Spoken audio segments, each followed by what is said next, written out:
함께 말씀 보겠습니다. 이 시간 하나님께서 우리에게 주신 말씀 신약성경 마가복음 11장 27절에서 33절까지의 말씀입니다. 마가복음 11장 27절에서 33절까지 우리 저와 여러분이 한 절씩 교독하시고 마지막 33절 한 목소리로 봉독하겠습니다. 27절 제가 읽습니다. 그들이 다시 예루살렘에 들어가니라. 예수께서 성전에서 거니실 때에 대제사장들과 서기관들과 장로들이 나와 이르되 무슨 권위로 이런 일을 하느냐? 누가 이런 일을 할 권리를 주었느냐? 예수께서 이르시되 나도 한 말을 너희에게 물으리니 대답하라. 그리하면 나도 무슨 권위로 이런 일을 하는지 이르리라. 요한의 세례가 하늘로부터냐 사람으로부터냐? 내게 대답하라. 그들이 서로 의논하여 이르되 만일 하늘로부터라 하면 어찌하여 그를 믿지 아니하였느냐 할 것이니 그러면 사람으로부터라 할까 하였으나 모든 사람이 요한을 참 선지자로 여김으로 그들의 백성을 두려워하는지라. 함께 봉독합니다. 이에 예수께 대답하여 이르되 우리가 알지 못하노라 하니 예수께서 이르시되 나도 무슨 권위로 이런 일을 하는지 너희에게 이르지 아니하리라 하시니라. 아멘. 마가복음에 있는 말씀 듣기 전에 오늘 특별히 가정의 주일 맞이해서 우리 최문성 김설희 집사님께서 이 가정 주인 되신 예수께라는 제목의 아름다운 곡으로 하나님께 영광 올려드리고 또 우리에게도 깊은 진한 감동의 두 간인을 만들어 주실 것 같습니다. 네, 박수로 맞이하시죠.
감사합니다. 이간정 주인 되신 예수님께 찬양하는 모습이 찬송을 듣고 있다 보니까 천사들이 막 왔다 갔다 하는 듯한 느낌이 뭐가 막 왔다 갔다 하는 그런 느낌이 가득했습니다. 실제로 본 건 아니고요.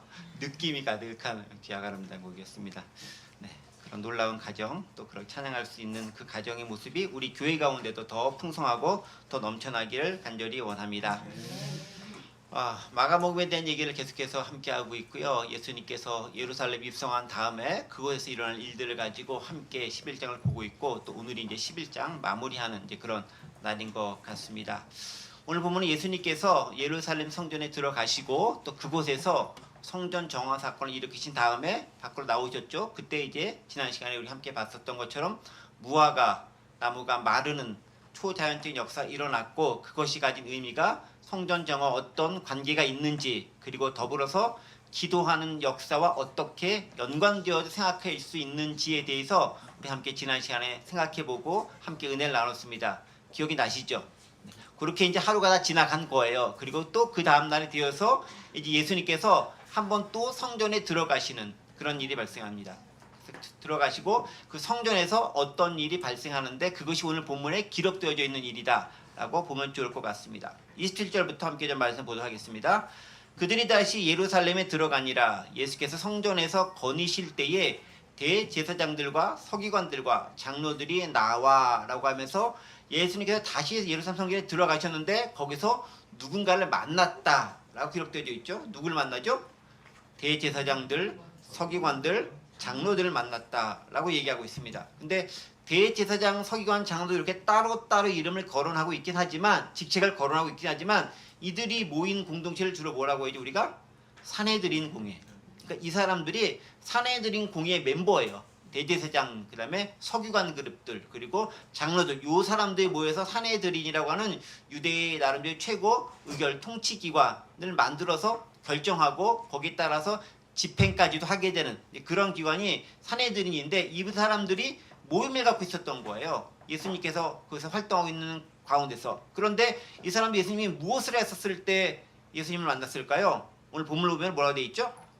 예수님이 성전에서 거니실 때에 거니실 때 영어로 보니까 예수님께서 걸어다니고 있을 때 산책하고 있는 것이라고 느껴질지 모르는데 걸어다니고 계실 때 즉 이것저것 보고 계실 때라고 느껴질 수도 있습니다. 그런데 이렇게만 표현 보면 약간 좀 애매할 수도 있어요. 그럼 도대체 뭘 하고 계셨는가에 대한 부분들이 이것과 병행본문에서 또 등장하고 있죠. 이것만 가지고는 저희가 조금 파악하기 어려우니까 병행본문이 마태복음 21장 23절부터 병행본문이 나옵니다. 마태복음 21장 여기 벌써 떴죠? 23절 보면은 예수께서 성전에 들어가 가르치실세 대제사장들과 백성의 장로들이 나와 이르되 네가 무슨 권위로 이런 일을 하느냐 또 누가 이 권위를 주었느냐라고 묻는 장면이 나옵니다. 아까 봤었던 마가복음과 병행본문이 마태복음에서 차이가 나는 구절이 뭐죠? 그렇죠. 마가복음에서는 뭐라고 되어 있었죠? 거니시다가 거니실 때 이렇게 기록되어 있었는데 마태복음에서는 그냥 거닌 게 아니라 뭘 하셨죠? 가르치셨다는 것을 알 수 있죠. 예수님께서 성전에서 그냥 이렇게 왔다 갔다 하고 이렇게 이것저것 기웃기웃거리고 그런 게 아니에요. 명확한 목적을 가지고 성전에 들어가신 것이죠. 지난번에 뭐 하셨습니까? 성전에서 정화사건 했죠. 거기서 상업행위하고 매매하고 부당하게 여러 가지 것들을 하는 것들을 다 뒤엎으시면서 이 강도에 속으라. 니네가 여기 와서 나쁜 짓 한 다음에 여기서 마음을 편하게 먹을 줄 알아? 그러면 안 돼! 라고 하면서 한참 뒤엎고 혼내신 다음에 그 다음에 나갔다가 다시 들어와서 이번에 뭐 하십니까? 사람들을 가르치고 계시는 역할을 그곳에서 감당하고 있었다는 것을 발견할 수 있죠. 성전에서 해야 될 일들이 있는 거죠. 무슨 일을 해야 됩니까? 성전은 가르침이 있고 배움이 있어야 되는 것이죠. 예수님께서 예루살렘 성전에서 실질적으로 많은 가르침도 있었고 또 예수님에서 배우는 많은 사람이 나와서 질문도 하고 답변도 하고 하면서 그들이 예수님과 만남의 장소, 교제의 장소가 되었던 곳이 성전이라는 것 우리가 염두에 둘 필요가 있는 것이죠. 예전에 하나님께서 모세를 통해서 성막을 지으셨을 때 이제 성전의 모태가 된 게 성막이잖아요. 성막을 지으셨을 때 그 성막의 또 다른 이름이 뭐였냐면은 회막이라고 했어요. 회막은 뭐냐면은 사람들이 모이는 곳이다라는 거죠. 그곳에 사람들이 모여서 사람들 간의 모임도 같지만 무엇을 있냐면 그래서 하나님과의 만나고 가르침을 듣고 또 모세로부터 하나님의 말씀을 듣고 배우는 그 놀라운 자리가 바로 성막에서 성막 앞에서 이루어졌던 것이고요. 이제 회막이라고 부르면 그 회막에서 이루어졌던 것이고요. 그 기능을 성전도 그대로 가져와야 되는 것이죠. 그럼 거기서 뭐가 있어야 되겠습니까? 하나님께 제사하고 예배하는 게 있어야 되는 것이고, 그 다음에 뭐가 있어야 되죠? 가르침이 있어야 되는 것이죠. 또 뭐가 있습니까? 나중에 예수님께서 성전을 나오시면서 많은 사람들을 고치고 치료하셨다고 하셨습니다. 즉 치유와 회복과 고침이 성전에서는 있어야 된다는 거죠. 그러니까 성전에 있어야 될 건 뭐냐면은 기본적으로 하나님과의 만남과 예배와 제사가 있어야 되는 거예요. 두 번째 뭐 있으냐면은 가르침과 배움이 있어야 되는 거예요. 세 번째는 뭐가 있어야 됩니까? 고침, 회복, 치유가 성전에 있어야 되는 겁니다. 성전과 교회당이 똑같지는 않지만 교회당도 그런 기능들이 있어야 되는 것이죠. 즉 교회당이 오면은 하나님과의 만남이 있어야 되는 거예요. 교회당에 오면 성도의 만남을 통해서 교제가 일어나야 되는 것입니다. 또 교회당에 오면은 가르침과 하나님을 알아가는 지식에 놀랍게 자라는 기쁨이 넘쳐야 되는 것이죠. 그리고 우리 마음에 상처받고 억눌렸고 힘들었던 부분들이 풀어지면서 회복의 역사도 있어야 됩니다. 그게 성전에서 있어야 될 부분들이라는 것이죠. 그러니까 예수님은 예루살렘 성전에 가셔도 그냥 왔다 갔다 하는 것이 아니라 가르치셨다라는 것을 발견할 수 있죠.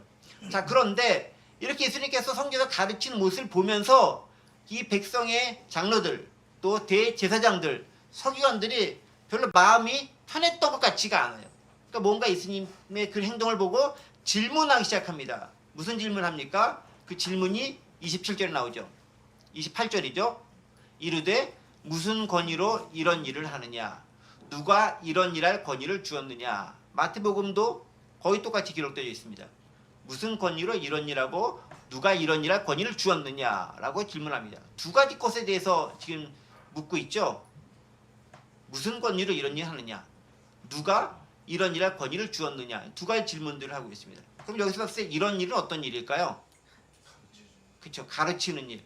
그리고 조금 더 지난번까지 보면은 성전을 정화하고 소위 말하는 뒤엎는 일. 그러니까 성전 본래의 기능을 감당할 수 있도록 여러 가지 잘못되거나 왜곡되거나 그릇된 걸 싹 뒤엎어버리고 원래 성전은 이런 거야 라고 말씀하시고 가르치시고 보이셨던 걸 그대로 행하셨던 그 모습, 바로 그것에 대해서 불편해하는 사람이 있었다는 거죠. 누가요? 대제사장, 서기관, 장로들이 불편해했다는 것입니다. 그리고 그것에 대해서 예수님께 따져 묻는 거죠. 도대체 네가 무슨 권위를 가지고 이런 걸 하는 거야? 또 누가 너한테 이거 하라고 권위를 줬어? 라고 하면서 따져 묻기 시작합니다. 자, 근데 가만히 보세요. 예수님께서 성전에서 못할 일 하는 거 없잖아요. 그렇죠? 가르치시는 거 당연히 해야 될 것입니다. 근데 너무 잘 가르치니까 권위가 너무 탁월하니까 사람들이 그 권위에 놀라고 바리새인을 비롯한 여러 사람들도 그 권위에 놀랐다라고 기록하고 있어요. 그러니까 너무 잘 가르치는 게 문제인 거죠. 또 뭐가 문제였습니까? 성전에서는 해서는 안 될 것들을 싹 뒤엎어버리니까 그게 또 문제라고 이 백성들의 종교 지도자에 나와서 예수님께 항의하는 장면들이 지금 발견할 수 있는 거죠. 그러니까 가만히 보세요. 원래 성전에서 있어야 돼야 될 것들, 예를 들면 하나님과 만남이 있어야 되고 치유와 회복이 있어야 되고 가르침과 배움이 있어야 되고 하나님을 찬양한 호산나 예수님을 찬양한다, 하나님을 찬양한다라는 장면들이 예수님이 예루살렘 입성 때 있었잖아요. 그런 것이 있어야 되는데 그런 것 대신에 다른 것이 있었고 그 다른 것을 치워버리니까 원래 그곳에서 주로 생활했던 사람들이 예수님께 대들기 시작했다는 거예요. 참 아이러니하죠? 원래 있어야 될 것들을 가지고 제대로 했는데 제대로 했더니 미움을 받고 그것 때문에 난처하고 곤란한 일을 당하게 되는 세상, 그 사회, 그 공동체, 올바른 걸까요? 그런 걸까요? 말해 못하겠습니까? 오늘 우리 시대도 비슷한 것 같아요. 원래 기본적으로 근원적으로 해야 될 그것을 하는 것 하면 왜 그거 하냐고 뭐라 그러는 사람들이 없을 것 같은데 생각보다 많아요. 왜냐면 그것보다는 다른 거에서 얻어가는 이익이 더 많다고 느껴지는 무리들이 여전히 우리 시대에도 존재하기 때문에 그런 것 같습니다. 자, 어쨌든 간에 예수님의 여러 가지 행동에서 불편하고 싫은 사람들이 있는 거예요. 그러니까 성전 정화했던 것도 싫은 거고 권위 있는 말씀을 가르치는 것도 싫은 거예요. 그러니까 이 사람들이 예수께 나와서 질문합니다. 아까 말했듯이 두 가지 질문이죠. 무슨 권위로 이런 일을 하느냐? 영어로 되면 뭐라 했습니까? By what authority are you doing these things? 네가 도대체 어떤 권위를 가지고 너 이딴 짓 하고 있니? 제가 좀 약간 좀 격하게 얘기했지만 이런 짓 하고 있니? 라고 예수님께 질문하고 있습니다. 어떤 권위로 하고 있냐? 다른 말로 무슨 질문이 있겠습니까? 네가 지금 하고 있는 게 네가 그것을 감당할 만한 권위 있는 자야? 라고 물어보는 거예요. 너 어떤 권위로 하는 거야? 너는 권위가 없는 자인데 네가 무슨 권위가 있는 자인 것처럼 이거 행하고 있어 라고 하면서 권위 행사자의 정당성과 정체성을 가지고 왈가왈부하면서 예수님을 공격하고 있는 거예요. 너 이거 할 만한 권위 없잖아. 누가 너한테 권위를 줬어? 이제 다음 질문이겠지만 너는 이걸 할 만한 권위 가지고 있지 않은 사람이야 라는 것이 전제가 되는 거죠. 그 말을 뭐겠습니까? 그 권위를 그 예수님은 가지지 않았다고 거기 있는 사람들은 생각하고 있는 거죠. 그래서 묻는 거죠. 네가 권위도 없는데 그렇게 하고 있어? 그럼 두 번째 질문. 도대체 누가 그 권위 준 거야? 그 말은 뭐겠습니까? 우리는 그 권위를 너에게 준 적이 없다라는 거예요. 왜냐하면 그 권위를 줄 만한 권위 있는 기관은 사내들인 우리밖에 없는데 우리는 너에게 예수님을 제가 너라고 하니까 좀 죄송하긴 한데 예수님에게 그 권위를 준 적이 없어. 근데 너는 왜 거기서 네 마음대로 그걸 하라는 거야? 성전을 막 네 마음대로 뒤엎지 않나? 막 가르치지 않나? 또 우리가 다른 의견을 내지 않나? 그거 우리가 권위로 부여한 게 아니잖아. 근데 왜 네가 그걸 하느냐라는 거죠. 두 가지 질문인 거예요. 네가 권위 있는 자야? 그 자체에 대해서 질문하는 거고요. 두 번째, 그러면 너에게 권위를 준 출처가 누구야? 라고 권위의 출처, 권위의 기원에 대해서 질문을 하고 있습니다. 근데 이 질문은요, 또 다른 관점에서 생각하면 이런 세속적인 뉘앙스를 깔고 있는 거예요. 어느 쪽으로 대통령이 대답해도 공경에 빠질 수밖에 없는 그런 질문들인 거예요. 즉, 너는 무슨 권위로 유기하느냐? 누가 그 권위를 주었느냐라는 질문은 예수님께서 어떤 식으로 대답을 하든, 예를 들면은 내 자체에 권위 있어 라고 대답을 하면 누가 줬는데, 그럼 내 권위는 하나님으로부터야 라고 하면 그것도 이제 네가 신성을 모독한다 라고 얘기할 것이고요. 그냥 내 스스로가 권위 있는 자야 라고 하면 아니 너한테 권위 준 사람이 없는데 네가 무슨 권위 있는 자고 해. 이런 거짓말한 이런 나쁜 놈이라고 얘기하면서 예수님을 비난하고 힐난할 것이 분명하다라는 거예요. 그러니까 둘 다 어느 쪽 답변을 하던 뭐라고 답변을 하던 예수님은 이 사람들로부터 좋은 말을 들을 수 없는 거예요.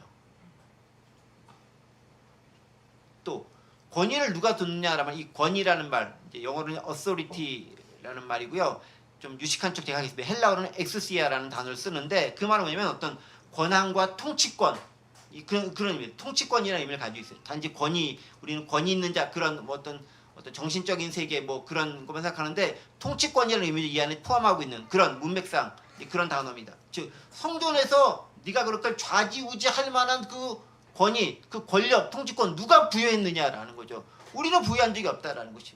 네가 만약 하나님께서 부여했다고 한다면은 너는 하나님을 참담하게 하는 거고 신성을 모독하게 하는 거야라고 하면서 분명히 예수님께서 무엇이라고 대답하시든 간에 예수님이 곤경에 빠질 수밖에 없는 질문을 던지고 있다라는 거죠. 함정 질문을 던지고 있는 것입니다. 근데 그 사람들이 이렇게 예수님을 공격하는 이유가 뭡니까? 가장 기본적인 이거죠. 자신들이 가진 기득권, 즉 나름대로 권위라고 불리는 것이 훼손되거나 침해받을 것에 대한 두려움이 그들 가운데 있는 거죠. 또 더불어서 좀 더 나가면 좀 이따 살펴볼 것이긴 하지만은 세상 사람들이 나의 권리에 대해서 침범하는 것에 대해서 내가 힘들어할 뿐만 아니라 혹 이걸로 인해서 다른 밀란이 일어난다거나 소요가 일어날 것에 대한 두려움이 있는 것입니다. 두 가지 두려움을 같이 가고 있는 거죠. 내 것에 대한 침입당하는 거, 빼앗길 것에 대한 두려움이 있는 거고요. 다른 사람들이 들고 일어나가지고 위험을 느낄 것에 대한 두려움을 둘 다 가지고 있기 때문에 예수님한테 이것을 가지고 질문하고 있습니다. 사람들은 자신들이 이익이 침해나면 잘 못 참는 것 같습니다. 이 사람들이란 것은 예수님을 믿는 사람들도 포함되는 그런 얘기인 것 같아요. 어쨌든 내 이익이 침해당하면 잘 못 참는 건 마찬가지인 것 같습니다. 그런데 그것이 정당한 것이면 문제가 없겠는데 정당한 것이 아닌 것, 즉 원래 근본 취지에서 벗어난 다른 부가적이거나 왜곡된 것이 마냥 권위인 양 주장하고 그것을 지키기 위해서 본질을 외면하게 된다면 그거는 문제가 되겠죠. 바로 그 점에 있어서 종교 지도자들이 문제성을 발휘하고 있었다는 것 우리가 생각해 봐야 됩니다.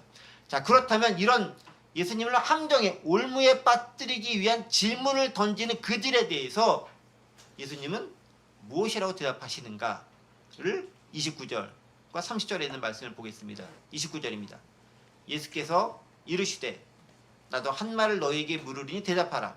그리하면 나도 무슨 권위로 이런 일을 하는지 이르리라. 요한의 세례가 하늘로부터냐 사람으로부터냐 내게 대답하라. 예수님께서 대답을 하시죠. 뭐라고 대답하십니까? 질문으로 대답을 하시죠. 네. 예수님은 좀 이런 거 보면 좀 특별해요. 근데 특별한 게 예수님은 특별한 게 아니에요. 사실 이런 방식은 그 당시에 랍비들이 사용하는 방식이기도 했어요. 예수님만 했던 건 아니고 당시 랍비들, 유대인들 지도자들이 사람을 가르칠 때 질문을 통해서 그가 스스로 답을 찾도록 배려해주는 방법이 그 당시 교수법 가운데 하나였어요. 많이 쓰이던 방법이고 선생님들이 많이 활용하는 방법 가운데 하나였고 예수님도 그 방식을 활용하는 것이고 오늘 우리 시대도 그 방식을 많이 활용할 필요가 있어요. 그래서 이제 가끔 저도 이제 질문 오면 제가 그렇게 되묻는 질문을 하죠. 이거 무엇입니까? 라고 하면 그러면 이 부분에서 어떻게 생각하세요? 라고 하면서 그래서 연결해 가면서 서로 접점과 답변을 찾아갈 수 있도록 그렇게 생각하면 그냥 답변을 수동적으로 듣는 것보다 훨씬 더 능동적으로 내가 참여했기 때문에 명확하게 정답 혹은 답변을 찾아 나갈 수 있는 기회가 되는 거죠. 그런 측면에서 상당히 예수님은 효과적인 그런 방법을 사용하고 있습니다. 어쨌든 예수님께 질문한 것에 대해서 예수님께서는 역으로도 질문을 던지죠. 너 그 권위 네가 권위자야? 그 권위 누구한테 왔어? 라고 하니까 예수님도 물으시죠. 뭐라고요? 요한의 세례가 하늘로부터 왔니? 사람으로부터 왔니? 네가 그거 대답하면 나도 대답해 줄게 라고 대답을 하는 거예요. 근데 이렇게 대답하는 거에서 이런 버리장머리 없는 내가 물었으면 대답을 해야지 나한테도 질문을 해 라고 이 사람들이 대답하지 않은 이유가 그 당시 이렇게 교수하는 방법이 랍비들 사이에서도 자신들도 많이 해왔던 방법이기 때문에 특별히 그들이 그 가운데서 딴죽 걸지 않는 그런 이유 가운데 하나였다라는 거예요. 그런 부분도 충분히 있다는 것입니다. 또 어쨌든 간에 예수님께서 이렇게 대답을 하시면서 그들 스스로가 질문했던 것들을 다시 한번 생각해 볼 수 있도록 기회를 주는 그런 방편이기도 하죠. 자, 어쨌든 간에 이렇게 예수님께서 질문했었을 때 이 사람들이 고민을 하는 거죠. 고민을. 우리가 어떻게 답변을 해야 될 것인가 라고 고민을 하게 됩니다. 그게 이제 31절 나오죠. 그들이 서로 의논하여 이르되 라고 하면서 고민하는 장면이 나옵니다. 자, 그런데 보세요. 그렇게 예수님께 딱 물어봤으면은 바로 자신 있으면은 바로 탁 대답하면 좋잖아요. 근데 왜 대답을 안 할까요? 뭔가 자신들도 잘못 대답하면은 올무에 걸릴 거다 라는 거를 알고 있기 때문에 그러겠죠. 본인들이 예수님을 올무에 걸으려고 함정에 빠뜨리려고 질문했기 때문에 그거에 역받아쳐오는 질문들도 그런 의도라는 것을 자신들 참 잘 알고 있는 거예요. 이게 지금 그 기싸움이 지금 막 이렇게 막 벌어지고 있는 그런 과정 가운데 있는 거예요. 서로 지금 어떻게 막 해보려고 하는데 이제 수세에 몰린 거죠. 종교 지도자들 입장에서. 아니 우리가 질문했는데 엉뚱한 것으로 대답하면서 도로한테 역공을 하고 있네 라고 하면서 대답을 해야 되는데 막 함부로 대답하기가 무척 어려운 거예요. 그러니까 자기들끼리 토의를 하는 거예요. 그래서 31절에 보면 그들이 서로 의논하여 이르되 라고 하면서 이거 어떻게 대답하면 좋을까를 고민하고 있는 거죠. 예수님이 고민하도록 딱 문제를 내드렸는데 오히려 지금 역공을 당해서 자신들이 무엇이라고 대답해야 될지를 고민하게 만드는 상황에 처하게 된 그 상황이 지금 발생한 거예요. 두 가지 이유가 나오죠. 31절 보면 만일 하늘로부터라 하면 어찌하여 그를 믿지 아니하였느냐 할 것이니 그러면 사람으로부터라 할까 하였으나 모든 사람의 요한을 참 선지자로 여김으로 그들이 백성을 두려워하는지라. 자기들 눈에 진퇴양난에 빠진 거예요. 그러면 요한의 권위 너희가 그러면 내가 또 하나 물어볼게. 너희가 중요하게 생각했었던 요한이라고 하는 사람이 있지 않느냐. 일부 사람들은 선지자라고 부르는 그가 있지 않느냐. 그러면 그 요한은 도대체 권위가 어디서 났니? 라고 물어보는 거예요. 그런데 요한의 권위를 유대인 종교 지도자들이 줬을까요? 아니죠. 유대인 종교 지도자들에게 요한이 이 독사의 자식들아! 니네가 여기 와서 이렇게 말만 한다고 해가지고 회개하면 될 것 같아? 선한 열매를 맺어야지! 인석들아 하면서 엄청나게 욕 바가지를 얻어먹으면서 그들을 종교지도자를 비난했던 게 요한이었습니다. 물론 이제 요한은 이제 헤롯으로부터 이제 죽임을 당해가지고 지금 없긴 하지만 원래 선지자들은 살아있을 때보다 죽고 난 다음에 더 유명해지는 법이에요. 네. 사무엘도 마찬가지고 엘리야도 마찬가지고 죽고 난 다음에 그의 명성이 더 자자해져서 더 유명해지는 것이에요. 세례요한도 마찬가지 아닙니까? 죽었는데 예수님이 마치 세례요한처럼 헤롯이 느껴가지고 세례요한이 부활한 거 아니야? 라고 하면서 세례요한 국정을 하고 있는 거잖아요. 그만큼 더 죽고 나면 더 유명해지는 그런 경우가 있습니다. 마찬가지인 거죠. 세례요한에 대한 부분들이 사람들 사이에 쫙 퍼져 있어. 그가 어떤 인물인지 사람들 사이에 다 알고 있어. 그런데 자신들은 그 세례요한에게 권위를 부여한 적은 없어. 오히려 자신들을 욕하는 사람이 세례요한이야. 그런데 그 권위가 백성들 사이에서는 하늘을 찔러. 뭐라고 대답해야 될까요? 권위가 있다라고 대답해야 될까요? 없다라고 대답해야 될까요? 힘든 거예요, 본인들도. 그래서 이제 31절 얘기하잖아요. 하늘로부터 왔다라고 하면은, 아니 하늘로부터 왔으면은 하나님께서 주신 권위를 가지고 말하면 그 말 잘 들어야 될 거 아니야. 그거잖아요. 그럼 세례요한이 무슨 얘기했어? 회개하라 이 녀석들아 라고 자신들 잘못한 거 회개하면서 돌아오라고 얘기했죠. 또 세례요한이 무슨 얘기했습니까? 예수님에 대해서 기가 막힌 예언의 말씀을 하시고 예수님이 누군지에 대해서 정확하게 얘기했잖아요. 예를 들면 보세요. 요한복음 1장 29절 31절 세례요한이 예수님에 대해서 평가한 장면입니다. 요한복음 1장 29절 31절이에요. 이튿날 요한이 예수께서 자기의 나오심을 보고 이르되 보라 세상 죄를 지고 가는 하나님의 어린 양이로다. 내가 전에 말하기를 내 뒤에 오는 사람이 있는데 나보다 앞선 것은 그가 나보다 먼저 계시면 한 것이 이 사람을 가리킴이라. 나도 그를 알지 못하였으나 내가 와서 물로 세례를 베푸는 것은 그를 이스라엘에 나타내려 함이라 하니라 라고 하면서 세례요한은 예수님을 어떻게 설명하고 있죠? 나하고는 비교가 될 수 없을 만큼 훌륭하고 탁월하신 분이신데 하나님의 어린 양이야. 이분이 세상 죄를 지우고 하시고 이분이 메시아고 이분이 전 세계를 구원할 분이야 라고 세례요한이 예언했던 사람, 지목했던 사람이 누구라고요? 예수님이라는 거예요. 그 세례요한이 하늘로부터 권위를 가졌다고 인정하는 그 세례요한이 예수님이 진정한 메시아고 하나님의 어린 양이라고 얘기했으면 그 말 들어야 되는 거잖아요. 그럼 자연스럽게 예수님의 권위는 어디서부터 오게 되는 거죠? 하늘로부터 오게 되는 거잖아요. 그렇게 얘기할 수 없는 거예요. 더구나 본인들도 세례요한 별로 마음에 안 들잖아요. 자기들 욕하고 회개하라 막 하고 이 독사의 자식들아 막 이런 얘기하니까 본인들도 싫어. 그러니까 어떡합니까? 세례요한 얘기 좀 안 했으면 좋겠던 거예요. 그래도 어쨌든 물어보니까 대답은 해야 되는데 마땅치가 않은 거죠. 그렇다고 하면은 반대로 사람으로부터 온 권위야 라고 딱 얘기하기도 힘든 것이 이미 사람들로부터 세례요한의 인기가 너무 탁월하고 그래서 돌아가셨는데도 불구하고 예수님을 부활한 세례요한이라 할 것만큼 다른 사람들로부터 엄청난 추앙을 받고 엄청난 영향력을 발휘하고 있던 인물이 세례요한인 거예요. 다른 사람들 백성들은 세례요한을 다 진짜 참 선지자야. 목숨으로 죽음으로 하나님의 뜻을 우리에게 알린 분이 이분이야 라고 하면서 사람들이 죄다 세례요한을 선지자로 믿고 있는 거예요.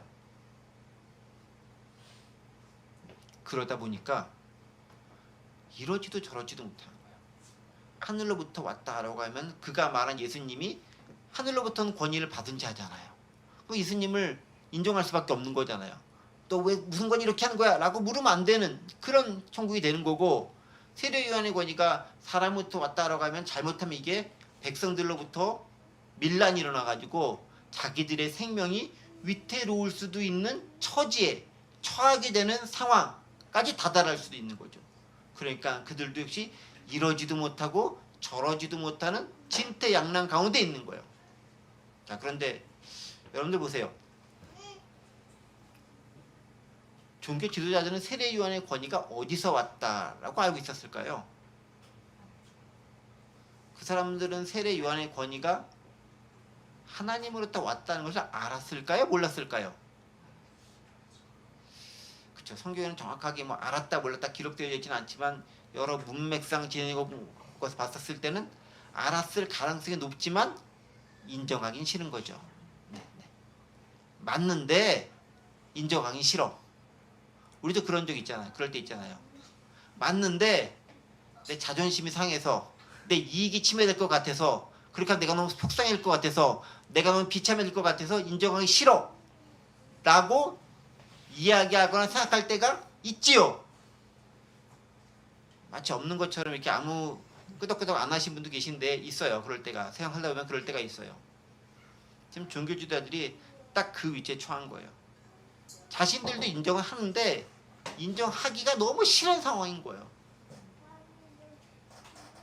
왜 그렇겠습니까? 그걸 인정하게 되면 자신들의 기득권이 침해받아야 되는데 그게 너무 싫은 거고요.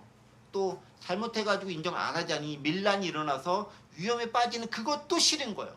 이렇게도 싫고 저렇게도 안 되고 진퇴양난에 빠진 거죠. 예수님을 그 상황한테 몰아넣으려고 하다가 자신들이 오히려 진퇴양난에 빠진 상황이 발생하고 말았다라는 것입니다. 게다가 세례 요한이 예수님이 선포한 또 한 가지 사건, 중요한 사건이 있습니다. 마가복음 1장 9절에서 11절의 말씀인데요. 세례 요한이 선포한 예수님의 정체성 두 번째 게 나옵니다. 그때 예수께서 갈릴리 나사렛부터 와서 요단강에서 요한에게 세례를 받으시고 요한에게 세례 받은 장면이에요. 하늘로부터 뭔가 말이 나옵니다. 뭐라고요?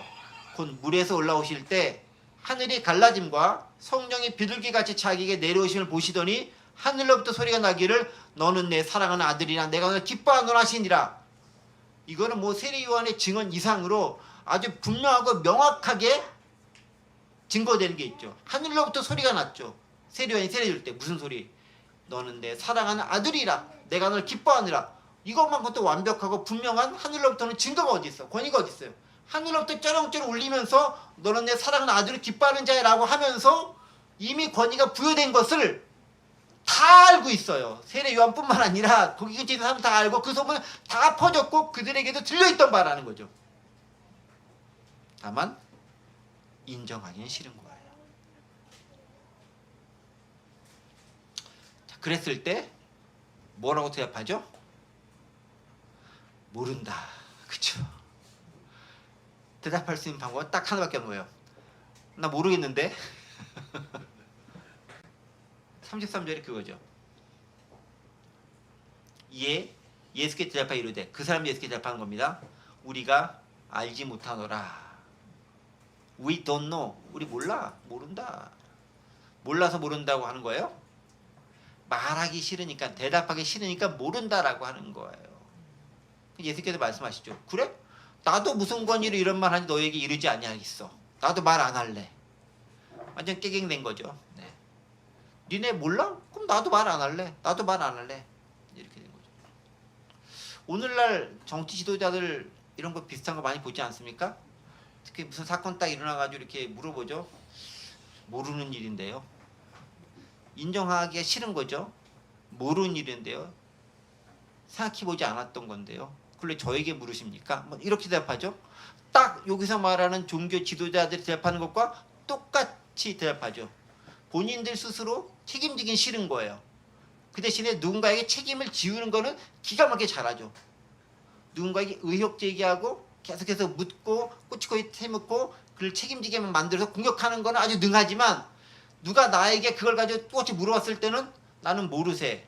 나랑 관계없는 일이세. 일단 발뺌하고 볼세. 뭐 이걸로 변명하는 것, 이렇게 나가는 거. 그래서 우리가 국회의원들을 비롯한 지도자, 정치인들 많이 하는 모습이잖아요.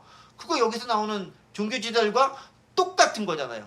어떻게 하면 사람들을 곤란에 빠질까 그렇게 많이 머리 굴려가지고 질문 딱 던져놓고서 그걸 가지고 공격하고 역공당하면 나는 모르는 일일세. 내가 원래 의도했던 건 그게 아니야. 잘못 들은 것인가 봐. 뭐 이렇게 지금 얘기하는 거잖아요. 원래 그건 그게 아닌데 네가 잘못 들은 거야. 네가 잘못 해석한 거야. 뭐 이렇게 얘기하는 거잖아요. 똑같은 장면인 거잖아요. 왜 그래요? 내 기득권과 내 이득을 빼앗기기 싫은 거예요. 정답은 알지만 대답하기 싫은 거예요. 대답하는 순간 내 것을 빼앗긴다라고 생각하는 거예요. 그런데 그가 가지고 있었던 것이 정당하게 가지고 있었던 것이면 모르겠는데 정당한 것이 아니라 왜곡되고 그릇된 것을 통해서 가지고 있었던 것이라면 빼앗겨야 되는 것이 아니라 당연히 놔야 되는 게 그게 제대로 되는 거겠죠. 근데 그게 싫은 거라는 거죠. 어쩌면 그렇게 오늘 우리 시대의 모습과 비슷한지 모르겠습니다. 그래서 그 당시에 있었던 많은 종교 지도자들은 예수님한테 자신들의 기득권을 빼앗기는 것을 원치 않기 때문에 그렇게 예수님을 공격하고 예수님을 모함하고 예수님이 없어지기를 바라는 그런 여러 가지 행동들을 취할 수밖에 없었던 거고, 궁극적으로 예수님을 잡아 죽일 수밖에 없는 거죠. 안 그러면 본인들의 위치가 힘들어지니까. 소위 말해서 정적을 제거해 버리는 거죠. 네. 그것들도 여전히 오늘 우리 시대에도 많이 사용되는 방법 가운데 하나입니다. 정적 제거. 자, 그러면 우리 이런 말씀들을 보면서 종교 지도자들의 문제점이 무엇일까를 좀 몇 가지 좀 생각해 보면 좋을 것 같아요. 종교 지도자의 문제가 오늘 우리 시대 우리의 문제가 될 수 있기 때문에 그렇습니다. 종교 지도자의 첫 번째 문제는 이런 것 같습니다. 말씀을 쭉 봤었을 때 첫 번째는요, 그들은 진리와 사실을 받아들이려 하지 않습니다. 진리와 사실을 모르지 않아요. 그들도 알아요. 그들도 인식하고 있어요. 그들도 상식이 있고 그 정도 두뇌를 가졌으면 나름대로 똑똑한 사람인 거잖아요. 모를 리가 없어요. 다만 인정하지 않는 거예요. 받아들이지 않는다라는 거죠. 우리도 그럴 수 있어요. 왜 그렇습니까? 두 번째 이유인데요. 모든 걸 내 기득권이나 영향력과 연결하여 생각하기 때문에 그렇습니다. 기득권이라는 것은 자리가 될 수도 있고요, 이권이 될 수도 있고요, 돈이 될 수도 있고요, 어떤 권리와 권한이 될 수도 있습니다. 이것과 연결되어 생각하는 거죠. 그 진리를 받아들이는 순간 내 이권과 내 영향력과 내 돈과 내 이해타산이 상실되어질 수 있다는 생각 때문에 그러는 거예요. 근데 물론 인간이기 때문에 그럴 수 있다 싶긴 해요. 그런데 문제는 뭐냐면 그들이 취했던 이권과 그들이 취했던 그 권한이라는 것이 정상적이고 옳은 방법이고 성경적이고 원래 규정된 법대로 그들이 취했느냐라고 했을 때 그렇지 않은 부분들이 많다라는 거예요. 어떻게 알 수 있느냐? 예수님께서 성전을 왜 뒤엎었어요? 성전에서 있으면 안 되는 것들이 그들의 비호화에 있었고 그들의 비호화에 있었던 많은 사람들이 그들에게 돈을 갖다 바치잖아요. 그거 없어져야 된다는 거죠. 또 논쟁할 때도 마찬가지예요. 그들은 원래 하나님께서 성경을 통해서 모세를 통해서 의도했던 바를 왜곡해서 자신들이 편하도록 자신들이 사람들을 쥐락펴락할 수 있도록 율법이라든가 여러 조항들을 더 만들고 확대해서 오역해서 사람들을 힘들게 하고 그것을 통해 사람들을 이용하고 조종하고 내 마음대로 부리려 했다는 거죠. 그 달콤함을 놓기 싫다라는 거예요.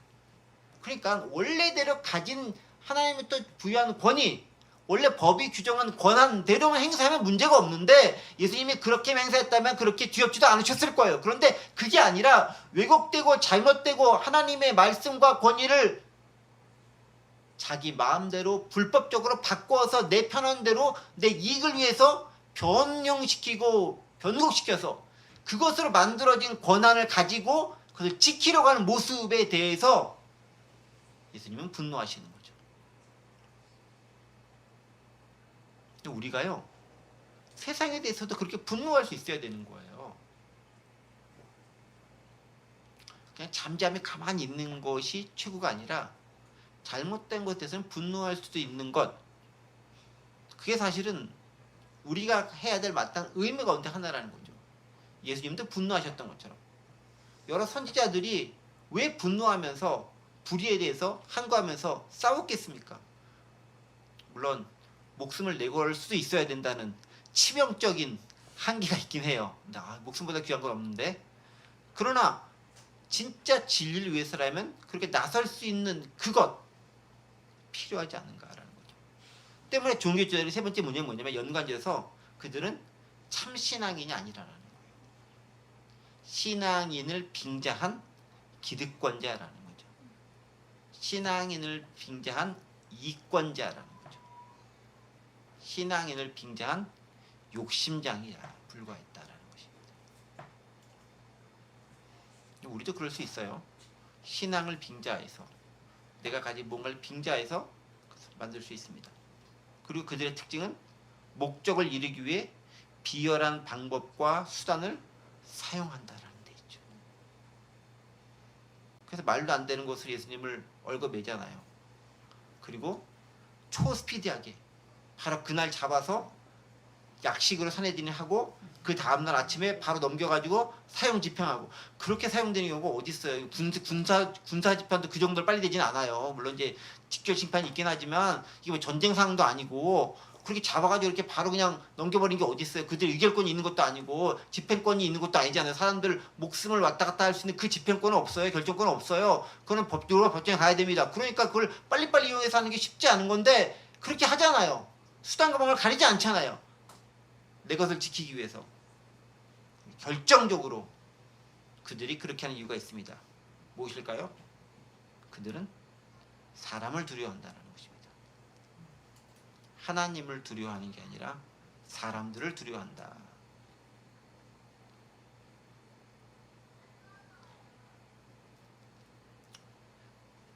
(32절) 말씀이죠. 그러면 사람으로부터라 할까 하였으나 모든 사람이 요한을 참 선지자로 여김으로 그들이 백성을 두려워하는지라. 그들은 사람들을 두려워합니다. 그 사람들이 일어나서 나를 칠까 두려워하는 거죠. 근데 저는 이런 생각을 해봐요. 종교 지도자들이 뭐 옳은 모습을 보이지 않았잖아요. 그래서 어쨌든 이 사람들은 두려워하는 것 같아. 그렇죠? 밀란이 일어날까봐 이러지도 못하고 저러지도 못하고 그런 거잖아요. 그렇죠? 사람들을 두려워하지 않으면 그냥 자신이 말한 대로 주장해버리면 되잖아요. 근데 그렇게 얘기도 못하잖아요. 이건 가짜야! 라고 딱 주장해버리면 되잖아요. 근데 그렇게 못하잖아요. 왜냐면 사람들을 두려워하고 최소한 여론을 살필 줄 아는 거잖아요. 그 정도의 어쨌든 간에 상식은 있는 거잖아요. 근데 가끔 제가 요즘 시대를 보면은 사람들도 두려워하지 않는 사람들이 있는 것 같아. 이 시대의 종교 지도자들보다 조금 더 악한 모습을 보이는 것 같다라는 생각들이 드는 거죠. 그래도 이 사람들은 사람들이라도 두려워하지. 백성들을 두려워하니까 밀란이 날까봐 두려워서 일 못하잖아요. 그런데 어떤 사람들은 그 사람들조차도 두려워하지 않는 아나무인격인 사람들도 있을 수 있다는 거죠. 그게 더 우리 시대의 비극일 수 있다는 것입니다. 그래서 종교 지도자의 문제를 보면서 오늘 우리 시대의 모습과 나의 모습을 한번 되돌아볼 수 있어야 되는 거예요. 우리는 진리를 진리대로 진짜 받아들이는가, 사실을 인정하는가, 알면서도 인정하지 않고 억지로 거부하고 있지 않는가, 모든 걸 내 이익과만 연관시켜 생각하고 있지 않는 것인가, 그리고 내가 참 신앙인의 덕목을 가진 것이 아니라 신앙인의 허울만 쓰고 있는 것은 아닌가, 그리고 목적을 이루기 위해 어떤 수단과 방법이라도 다 동원하는 모습을 보이고 있지는 않은가, 그리고 진짜 두려워할 것은 하나님인데 하나님보다는 사람을 두려워하고 때에 따라서는 사람보다는 내 신념이나 확신을 더 신뢰하는 모습 가운데 나아가고 있는 것은 아닌가에 대한 부분들을 예수님과 논쟁했던 종교 지도자들의 모습을 통해서 우리 자신을 발견해 볼 수 있어야 되는 거예요. 제 얘기는 아닌데요 라고 여러분들이 생각하지 마시고, 작은 부분 하나하나 있어서 이런 부분들은 적용이 될 수 있는 부분들이에요. 이게 뭐 크고 이렇게 큰 권력을 가진 사람들에게 해당되는 문제가 아니라 조그마한 일 가운데서, 조그마한 공동체에서, 조그마한 무리들 가운데서 나는 그러면 어떤가에 대해서 생각해 보는 거예요. 저도 여기 있는 걸 딱 가만히 놓고 봤었을 때 걸리지 않는 건 별로 없는 것 같아요. 솔직하게 얘기하다 보면. 그런 부분을 우리가 생각해 볼 필요가 있다라는 거죠. 바로 이러한 모습들이 종교 지도자들이 예수님을 그렇게 죽이고자 했었던 이유가 되는 것이죠. 예수님 앞에 서면 본인들의 지저분하고 옳지 못한 것들이 더 분명하게 드러나기 때문에 그렇다는 거죠. 그래서 저는 기독교인의 사명은 뭐냐면은 그 사람이 갔었을 때 옳지 못한 사람들이 옳지 못함이 드러나게 만들 수 있어야 된다는 거예요.